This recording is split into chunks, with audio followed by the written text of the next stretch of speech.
तीन दामाद की सास पार्ट 2। अब तक आपने सुना कि कावेरी जी अपनी तीनों बेटियों ईशा, मोहिनी और सुहाना की शादी 3 घर जमाई लड़कों के साथ करवा देती है।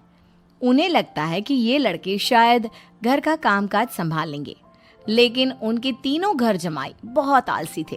वो नौकरी भी नहीं करते थे और बाहर का काम भी नहीं। कावेरी जी ने अपनी बेटियों से कहा कि वो प्रेगनेंसी का बहाना बनाकर अपने पतियों को सबक सिखाए। अब सुनिए आगे। मम्मी, आपने जैसा कहा था हमने वैसा ही किया, लेकिन देखिए ना, विवेक का हाल तो वैसा का वैसा ही है। घर में ना सुबह का नाश्ता बनता है और ना खाना।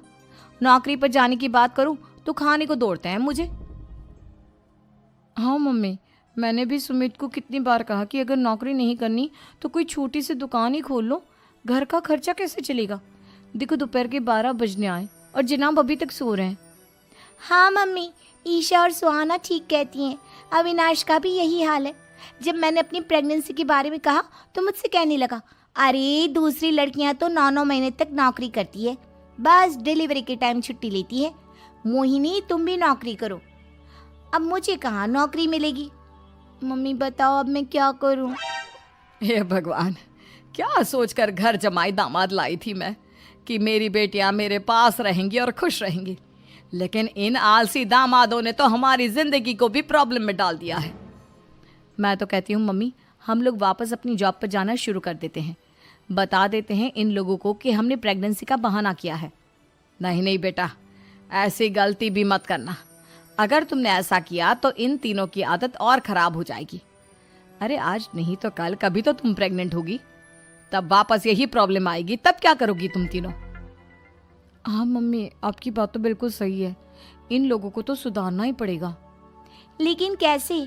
अपने बच्चों के आने की खबर सुनकर भी इन लोगों पर कोई असर नहीं हो रहा। पैसे कमाने के लिए घर से बाहर निकलना ही नहीं चाहते ये तीनों। अब मेरे दिमाग में एक प्लान आया है। तुम तीनों चिंता मत करो, उन तीनों को बुलाओ, फिर मैं बात करती हूँ। थोड़ी देर बाद कावेरी जी अपने तीनों दामादों को सामने बुलाकर अपनी बात कहना शुरू करती हैं। अविनाश, सुमित और विवेक, देखो बेटा, मैं ना तुम तीनों से बड़ा प्यार करती हूँ, इसीलिए तो तुम्हें घर जमाई बना कर रखा है मैंने। अरे मम्मी जी, सीधे सीधे कहिए ना, क्या बात है। प्यार तो हम भी आपको बहुत करते हैं। अरे मम्मी जी, आपकी इज्जत भी बहुत करते हैं। अरे भाई, आपके जैसी सास और कमाने वाली बीवी सबको मिलती है क्या? हाँ मम्मी, विवेक और सुमित ठीक कह रहे हैं। आपकी बेटी से शादी करके मेरी तो जिंदगी ही अच्छी हो गई है। जानती हूँ मैं, और ये भी जानती हूँ कि तुम तीनों अपने अपनी बीवियों से बहुत प्यार करते हो। बेटा, बात ऐसी है कि हमारे कुल गुरु ने कहा है कि प्रेग्नेंट होने के बाद मेरी तीनों बेटियां शुरू के 4 महीने हमारे गांव में जाकर रहेगी, जहां मेरे चाचा जी रहते हैं। अरे लेकिन क्यों मम्मी, गांव में जाकर रहने की क्या ज़रूरत है इन तीनों को। वो क्या है ना बेटा, हमारे परिवार को एक श्राप है। अगर मेरी बेटियों ने यहाँ पर बच्चा पैदा करने की कोशिश की तो उनके बच्चों को कुछ भी हो सकता है। इसलिए अब से लेकर 4 महीने पूरे होने तक इन्हें गांव वाले घर में रहना पड़ेगा। हाँ तो इसमें प्रॉब्लम क्या है मम्मी जी, हम भी वहाँ जाकर रहेंगे, पिकनिक मनाएंगे। अरे भाई, बीवी जहाँ हम भी वहाँ। हाँ यार, आइडिया तो बहुत अच्छा है। शहर की ज़िंदगी में रह रहकर परेशान हो चुके हैं, अब कुछ दिन गांव में बिताएंगे। तुम लोग समझने की कोशिश क्यों नहीं करते। तुम में से कोई भी वहाँ नहीं जा सकता, और मैं यहाँ रहूँगी ना तुम तीनों के साथ। 4 महीने की तो बात है, उसके बाद ये तीनों ही लौट कर आ जाएंगी। ठीक है मम्मी जी, अब हमारे बच्चों का सवाल है तो ये तो करना ही पड़ेगा। कावेरी अपनी तीनों बेटियों को कुछ दिन के लिए घर से बाहर कहीं दूसरे शहर में रहने के लिए भेज देती है। कुछ दिनों के बाद, अरे मम्मी जी, बहुत दिन से पिज्ज़ा नहीं खाया, मंगवाइए ना। क्या बताऊं बेटा, पहले तो बेटियां खर्चा दे देती थी क्योंकि उनकी नौकरी थी, लेकिन अब तो मेरे पास पैसे ही नहीं बचे। थोड़े बहुत पैसे हैं जो बच्चों की डिलीवरी में काम आएंगे। लेकिन मम्मी जी, आपकी बेटियों को वापस आने में तो अभी बहुत वक्त बाकी है। वही सोच सोच कर परेशान हो रही हूँ। सोच रही हूँ कल से दूध भी बंद करवा देती हूँ। अब दूध वाले को देने के लिए पैसे भी तो नहीं है ना। अरे नहीं नहीं मम्मी जी, अगर दूध भी बंद करवा दोगी तो मुझे चाय कहाँ से मिलेगी, और चाय के बिना मैं तो मर ही जाऊंगा। क्या करूं बेटा, इसके अलावा हमारे पास कोई ऑप्शन नहीं है, मेरे पास पैसे ही नहीं बचे। इस तरह कावेरी जी धीरे धीरे अपने तीनों दामादों को पैसे देना बंद कर देती हैं और घर में खाने पीने की चीजें लाना भी बंद कर देती है। अब वो तीनों बुरी तरह से परेशान होने लगे थे और इसलिए एक दिन तीनों प्लान करके घर से बाहर निकलते हैं और बाजार में जाने के बाद, यार अच्छा खाना खाए हुए कितने दिन हो गए, पता नहीं कब अच्छा खाना मिलेगा। हमारी बीवियों के जाने के बाद तो हमारी हालत भिखारियों जैसी हो गई है यार। कुछ भी हो, मुझे तो आज पिज्ज़ा खाना ही खाना है। जेब में 1 रुपया नहीं और पिज्जा खाएगा, कहाँ से आएंगे पैसे? अरे देख वहाँ सामने बोर्ड पर क्या लिखा हुआ है, कंप्यूटर पर काम करने के लिए एक आदमी की आवश्यकता है। भाई मैं तो जा रहा हूँ, काम करूँगा और शाम तक पैसे लाकर आराम से पिज्ज़ा खाऊंगा। जा जा, तुझे कोई काम नहीं देने वाला, हम तो घर जा रहे हैं। चल भाई सुमित।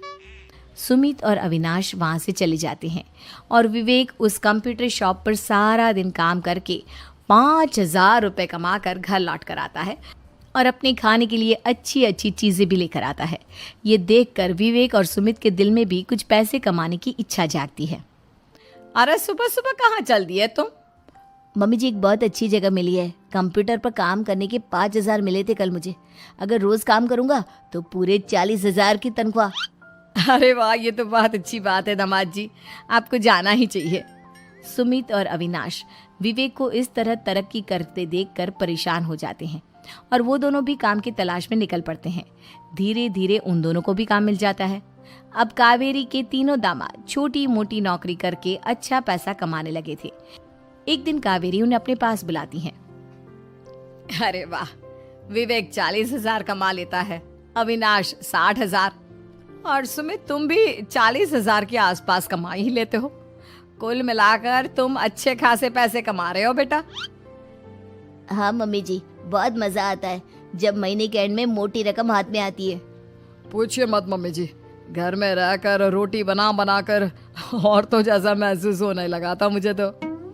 हाँ बेटा, तुम तीनों की बात तो बिल्कुल ठीक है और जानते हो अब तुम तीनों की पत्नियां भी वापस लौट कर आने वाली है। लेकिन मम्मी जी अभी तो उन्हें गए सिर्फ 2 महीने हुए हैं, आपने तो कहा था वो 4 महीने के बाद लौट कर आएंगी। ऐसा कुछ नहीं है बेटा, मैं सिर्फ तुम तीनों को सबक सिखाना चाहती थी कि आदमी घर में बैठकर बीवी की कमाई खाता हुआ अच्छा नहीं लगता। इस दुनिया में हर इंसान को मेहनत करनी चाहिए, काम करना चाहिए, चाहे वो औरत हो या आदमी, ताकि अपने परिवार को संभाल सके।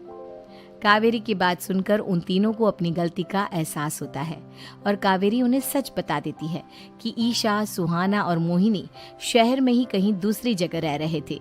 शाम के वक्त उन तीनों की पत्नियां लौट कर आ जाती है और कावेरी जी का परिवार एक खुशहाल परिवार की तरह रहने लगता है।